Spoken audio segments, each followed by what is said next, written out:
dis-moi donc, comment on appelle ça une petite unité de longueur? Un millimètre? Une petite unité de quantité? Un millilitre? Une petite unité d'intelligence? Je sais pas. Jean-François Barry!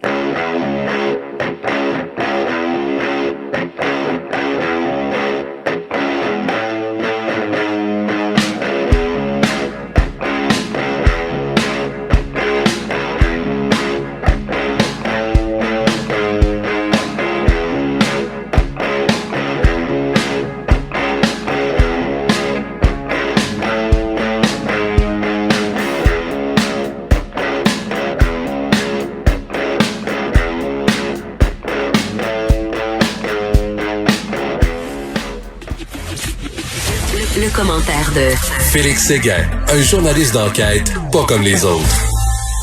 Félix Séguin qui va d'un sujet très intéressant aujourd'hui, les fausses nouvelles, les fake news et les véritables victimes de tout ça. Je sais pas c'est quoi ton angle, mais je te dirais, en fin de semaine, Félix, là, il y a eu une espèce de fake news, comme quoi il y avait eu une grosse manifestation anti-masque là en Allemagne, je pense. Puis là, finalement, ils se sont rendus compte que c'était pas en Allemagne, pas en toutes les images. Là, c'était une affaire en Belgique, là, puis ça avait juste pas de bon sens. Après ça, il y a eu la manifestation à Montréal où ce que les gens ont copié-collé la foule, puis on se rendait compte, un peu comme dans Où est Charlie, qu'on retrouvait les mêmes personnes, les mêmes vélos, un peu plus loin dans la foule. Ils voulaient montrer que ça avait été plus gros. Puis là, je me suis mis à écrire un peu aux gens sur Facebook en disant c'est pas vrai. Mais à un moment donné, j'ai perdu patience. Il y a bien trop de monde qui pensait que c'était la réalité. Tu peux pas, je réussissais pas à convaincre tous les gens qu'ils étaient en train de se faire avoir. Ça fait que les fake news, c'est un véritable problème.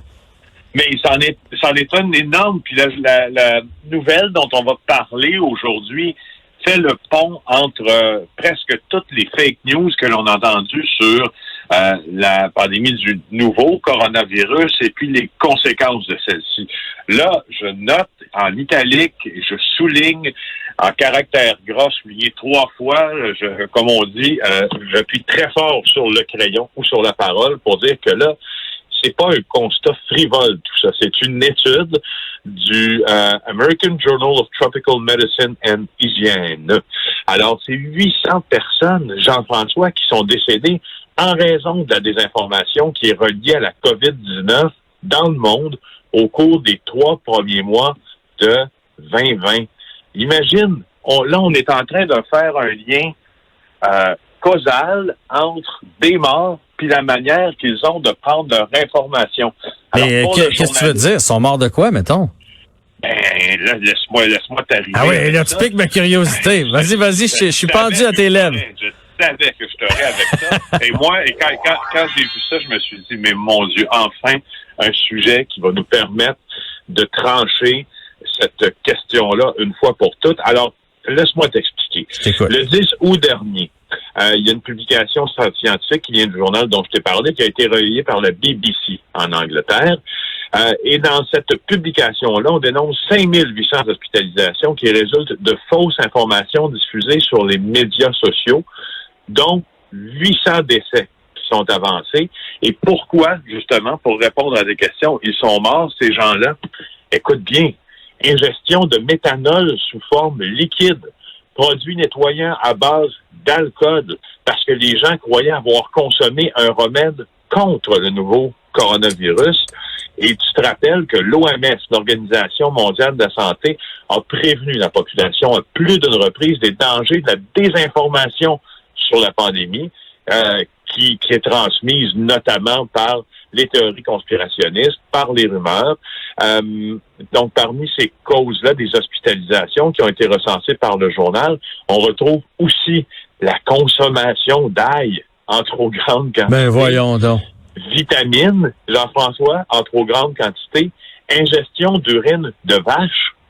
Je sais pas comment dire ça, mais on est devant maintenant quelque chose, en tout cas, justement, les tenants de la conspiration des conspirationnistes nous diront on cite une étude qui n'est pas basée sur la science, mais écoute, c'est des scientifiques qui l'ont fait, et on pointe du doigt les réseaux sociaux, mais aussi certains gouvernements, comme celui de Donald Trump. Oui, qui avait dit ça, d'ailleurs, hein? Il avait dit, lui, là, de prendre du Monsieur Net ou de je ne sais plus quoi là, pour se nettoyer contre la COVID. Ça a fait l'objet d'un des sketchs, d'ailleurs, là, de Sarah Cooper, l'humoriste, là, qui a été l'un des plus vus sur son compte Twitter, où elle s'interroge justement sur cette déclaration-là de Donald Trump qui ouvre la porte au fait que les produits nettoyants pourraient peut-être immuniser le système.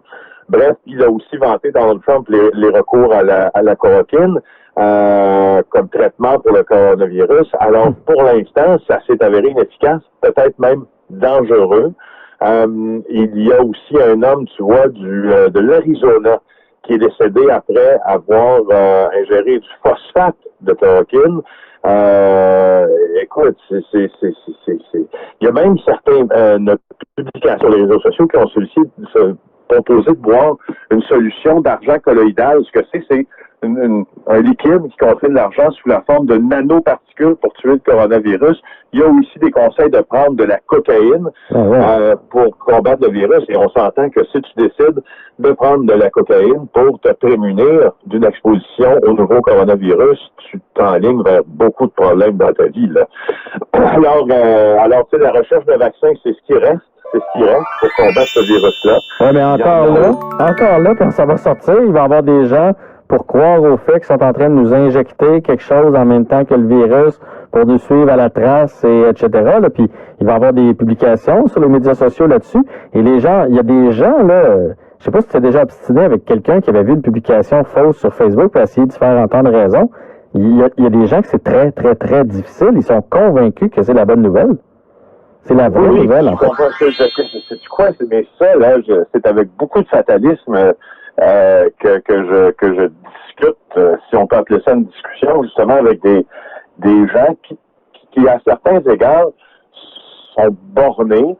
Je me suis obstiné légèrement avec quelqu'un. Je sais pas si tu as vu cette publication-là, qui était c'était un gag qui a été fait sur les médias sociaux. C'est quelqu'un qui découpe un masque de procédure, donc un masque à usage médical, et qui feint de trouver dans ce masque-là une micropuce. Donc, il sort une micropuce de la grosseur d'une carte SIM, disons, qui va dans les téléphones cellulaires.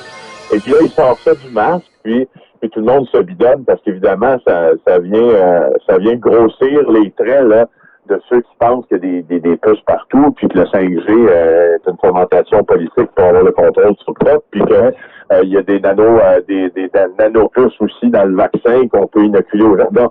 Et il y a malgré que c'était un gag, et c'était largement souligné que c'était un joke, je me suis vraiment obstiné avec quelqu'un qui m'a dit que j'avais rien compris. C'est inquiétant. Ben, écoute, Jean-François, c'est plus qu'inquiétant. Les journalistes, c'est notre fonds de commerce d'essayer d'aller prendre le plus de versions possibles d'une histoire pour qu'elle soit la plus étayée, crédible, et qu'elle soit basée sur le plus de science ou le plus de faits, ce qui nous est possible de trouver. Puis quand tu t'obstines sur des questions qui sont, à mon sens, frivoles, comme celle-là, ben c'est un peu démoralisant comme journaliste. Par contre, je ne veux pas non plus lancer la pierre à ceux qui croient à ces théories-là du complot, même si royalement ça m'embête, parce qu'il y a une question d'éducation aussi dans ça. Et ce que je suis en train de dire, c'est que moi, je me considère pas comme étant plus éduqué que la moyenne. Je considère seulement que je suis peut-être plus informé que la moyenne par des formations professionnelles, peut-être que toi aussi, mais aussi dans la manière dont on s'informe, il y a une question d'éducation. Alors, faut être perspicace un petit peu. Allez chercher une deuxième source, valider votre affaire. Là. Je viens de voir, c'est particulièrement sur Facebook. Là. Je viens de voir ça sur Facebook. Ma tante Georgette qui vient de publier ça. Avant de penser que ma tante Georgette est devenue ministre de la Santé publique, là, allez chercher un deuxième avis. Allez googler votre affaire, voir si c'est vrai, là, tu sais. Oui, puis tu sais, j'entendais en fin de semaine à la manifestation de Photoshopé de Montréal, justement, Lucie Laurier, là, qui ma foi, a dit que Horacio Arruda, ça a été souligné dans une chronique de Sophie Durocher, d'ailleurs, dans le Journal de Montréal, que Horacio Arruda, elle disait de lui que ce n'était pas un scientifique.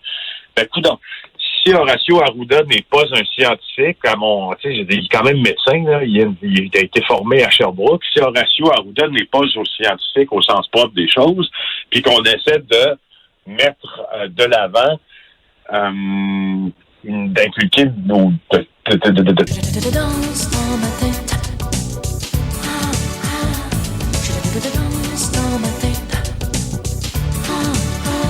transposer dans la tête des gens une histoire selon quoi Horacio Arruda n'est pas un scientifique alors qu'il a ses diplômes de médecine.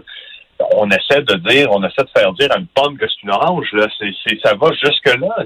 Moi, je suis toujours renversé. Puis à toutes les occasions que j'ai de parler de ces choses-là, je le fais. Je trouve que c'est utile au débat de beaucoup parler de désinformation parce qu'elle nous guette. Puis parce que, j'imagine que j'aime mon job, puis que quand je vois des gens qui travestissent ce job-là pour faire croire n'importe quoi aux autres, ben ça m'agace, puis j'utilise le mot agacé parce que on est en public, parce que sinon je suis en dire un autre.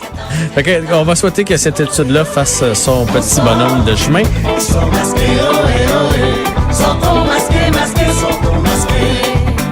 Il ne faut pas mettre les autres en danger, mais n'arrêtons pas de bouger, danser, masquer.